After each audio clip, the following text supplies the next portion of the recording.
இனியா. வாங்க சித்தப்பா.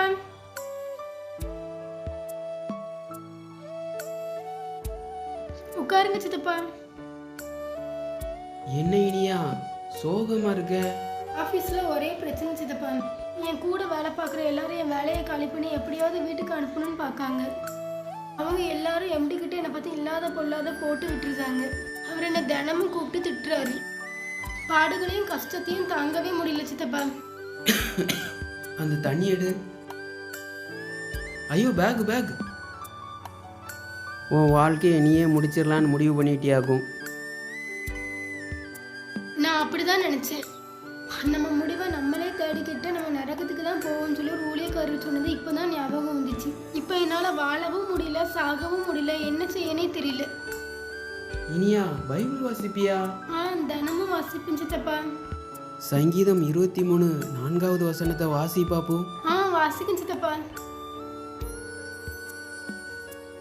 நான் மரண இருளின் பள்ளத்தாக்கிலே நடந்தாலும் பொல்லாப்புக்கு பயப்படேன், தேவரீர் என்னோடு கூட இருக்கிறீர். தாவீது ராஜாவுக்கு வராத பிரச்சனைகளும் பாடுகளுமா உனக்கு வந்துட்டு, அவருக்கு அவர் பெற்ற மகன்களாலே பாடுகள், அவர் கூட உள்ளவங்களாலே அவருக்கு பிரச்சனைகள். ஆனா கடவுள் அவர் கூட இருக்கிறாருங்கிற நம்பிக்கையோடு அவர் வாழ்ந்ததுனால தான் அவரால் ஒரு வெற்றியுள்ள வாழ்க்கை வாழ முடிஞ்சது. ஆண்டவராகிய இயேசு கிறிஸ்து சொல்றாரு, உலகத்திலே உங்களுக்கு உபத்திரவம் உண்டு, ஆனாலும் திடன் கொள்ளுங்கள், நான் உலகத்தை ஜெயித்தேன் அப்படின்னு சொல்றாரு. அவர் ஜெயிச்சா நாம ஜெயிச்ச மாதிரி தான். அவர் நம்ம கூட இருக்கிறாருங்கிற நம்பிக்கை மட்டும் நமக்கு இருந்தா போதும், எப்பேற்பட்ட பாடுகளையும் பிரச்சனைகளையும் நம்மளால மேற்கொள்ள முடியும். இனியா காற்று காலத்துல மரங்கள் அங்கேயும் இங்கேயுமா அசைஞ்சு அலக்கழிக்கப்படுறதுனால தான் அதனோட வேர்கள் மண்ணுக்குள்ள ஆழமா செல்லுது. அதனால வருங்காலத்தில் வரப்போகிற எப்பேற்பட்ட புயலையும் மழையையும் வெயிலையும் அந்த மரத்தால் தாங்கி நிற்க முடியும்.